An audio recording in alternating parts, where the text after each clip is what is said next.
Assalamualaikum warahmatullahi wabarakatuh. Apa kabar anak-anak kelas 5? Kita berjumpa kembali dalam pelajaran tematik 5A, subtema 3, lingkungan dan manfaatnya. Pembelajaran 1-3. Sebelum kita mulai pembelajaran kali ini, mari kita baca basmalah bersama-sama. Bismillahirrahmanirrahim. Pada pembelajaran sebelumnya, anak-anak diminta untuk membaca. Membaca merupakan kegiatan yang memiliki banyak manfaat. Salah satu manfaat membaca adalah untuk menambah pengetahuan, sehingga kita akan mengerti banyak hal. Seperti pada wahyu pertama, ayat pertama yaitu Iqra. Apakah anak-anak sudah membaca dari buku sumber yang lain tentang cara memelihara organ gerak manusia? Semoga sudah ya. Jika belum, kita bisa melanjutkannya pada pembelajaran kali ini. Tujuan pembelajaran kali ini adalah menjelaskan cara memelihara kesehatan organ gerak manusia, menjelaskan gangguan pada organ gerak manusia, menjelaskan penerapan nilai-nilai Pancasila dalam kehidupan sehari-hari, dan menjelaskan manfaat letak geografis Indonesia di bidang sosial dan ekonomi. Yang pertama, bagaimana cara memelihara kesehatan organ gerak manusia?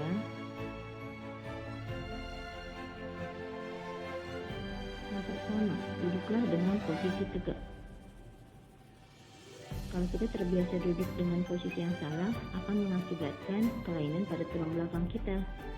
Pada gambar kedua, tidurlah dengan posisi telentang atau miring dengan posisi tubuh yang diluruskan.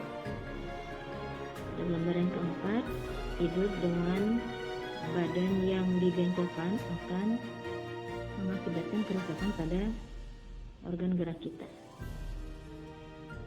Gambar ketiga, berdiri dengan posisi tubuh yang tegak. Gambar keempat, konsumsi makanan bergizi seimbang, terutama yang banyak mengandung vitamin dan mineral. Gambar kelima, berolahragalah secara teratur. Jadi, cara memelihara kesehatan organ gerak manusia ada 5. Silakan dibaca. Yang pertama, duduk dengan posisi tegak, tidur dengan posisi telentang atau miring yang telah diajarkan oleh Rasulullah SAW. Kemudian berdiri dengan posisi tubuh tegak, tidak hanya berdiri pada saat berjalan pun, biasakan dengan posisi tubuh yang tegak. Yang keempat, konsumsi makanan bergizi seimbang, terutama vitamin dan mineral yang banyak terdapat pada sayur dan buah-buahan. Yang kelima, berolahraga secara teratur.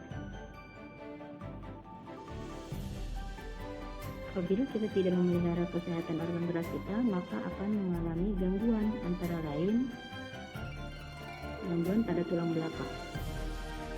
Yang pertama, kifosis. Kifosis adalah kelainan tulang belakang melengkung ke depan sehingga mengakibatkan kita menjadi bungkuk. Yang kedua, lordosis. Lordosis adalah gangguan tulang belakang pada punggung bagian bawah yang memiliki kelengkungan berlebihan ke depan sehingga kita berjalannya agak sedikit menghadap ke atas. Yang ketiga adalah skoliosis. Skoliosis adalah melengkungnya tulang belakang ke arah samping sehingga kira-kira akan membentuk seperti huruf S tulang belakang kita. Dalam kehidupan sehari-hari sangatlah penting untuk membangun kekompakan dengan sesama manusia, seperti menjaga kesehatan organ tubuh manusia sendiri. Apabila salah satu bagian tubuh ada yang sakit, maka bagian tubuh yang lain juga akan merasakannya. Oleh karena itu, kita harus tahu pengamalan nilai-nilai Pancasila dalam kehidupan sehari-hari. Yang pertama, pengamalan Pancasila sila ke-1 berisi tentang nilai-nilai ketuhanan.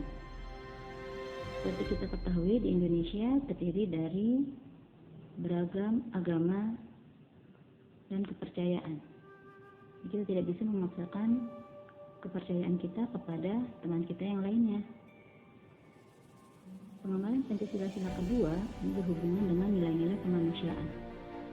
Misalkan apabila ada teman kita yang sakit, kemudian apabila ada kakek dan nenek yang ingin menyeberang jalan, atau kita melihat adik atau teman kita jatuh atau mengalami kecelakaan. Pengamalan Pancasila sila ketiga berhubungan dengan nilai-nilai persatuan. Misalnya, apabila kita bermain di lingkungan rumah, ada tetangga kita yang berbeda suku dengan kita, itu tidak boleh membeda-bedakannya. Begitu pula jika kita sedang bermain di sekolah atau sama teman kita yang lainnya di daerah manapun. Pengamalan Pancasila sila keempat berhubungan dengan nilai kerakyatan. Tentunya pada saat kita memilih ketua kelas di sekolah atau pada saat bermain di lapangan, siapa yang ingin menjadi kaptennya atau siapa yang bertugas menjadi penyerang dan lain sebagainya. Pengamalan Pancasila sila kelima berhubungan dengan nilai-nilai keadilan. Misalnya, pada tugas piket ada beberapa anggota di dalamnya. Setiap anggota harus sama-sama menjaga kebersihan pada saat hari yang ditugaskan. Apabila ada teman yang tidak ikut bekerja, maka dia tidak mengamalkan Pancasila sila kelima. Yang berikutnya adalah tentang letak geografis negara Indonesia. Indonesia terletak di antara dua benua dan dua samudra. Karena letaknya itu sendiri, maka negara Indonesia dikatakan terletak di daerah yang strategis. Dua benua yang mengapit Indonesia adalah benua Asia dan benua Australia. Sedangkan samudra yang mengapit Indonesia adalah Samudra Hindia dan Samudra Pasifik. Manfaat letak geografis Indonesia dalam bidang sosial dan bidang ekonomi. Yang pertama, dalam bidang sosial. Karena letaknya yang strategis, maka memudahkan bangsa Indonesia berhubungan dengan bangsa lain sehingga proses interaksi sosial lebih dinamis.